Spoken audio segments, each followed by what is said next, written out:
This was the most delicate political event of Benedict XVI's trip to the United Kingdom. The Pope went to Westminster Hall to meet with 1,800 British politicians, business leaders and intellectuals. In this hall in the year 1535, St. Thomas More was condemned to death for refusing to accept the King's act of supremacy over the Church of England. The Pope used that episode as a starting point for his reflections on the appropriate place for belief in the political process. If the moral principles underpinning the democratic process are themselves determined by nothing more solid than social consensus, then the fragility of the processes becomes all too evident. Herein lies a real challenge for democracy. The Pope recalled how the lack of ethics had provoked the economic crisis, and how the presence of ethical principles firmly rooted in natural law had led to the abolition of the slave trade. The role of religion in public debate, said the Pope, is not to propose concrete political solutions, but to help reason discover its principal moral objectives.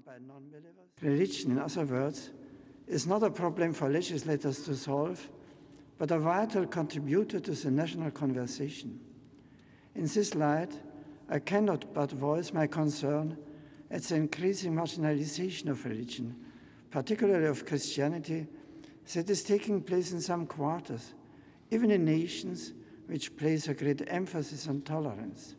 For this reason, the Pope invited British politicians and intellectuals to seek paths of dialogue between faith and reason. Using a certain British irony, Benedict XVI called for this, one of the most powerful countries in the world, to take real measures to help the poorest people of the world. Yet the world has witnessed the vast resources that governments can draw upon the rescue financial institution deemed too big to fail. Surely the integral human development of the world's peoples is no less important. Here's an enterprise worthy of the world's attention that is truly too big to fall. Among those present at the ceremony were former Prime Ministers Margaret Thatcher, John Major, Tony Blair and Gordon Brown. The Pope greeted each one personally before leaving the hall amid great applause.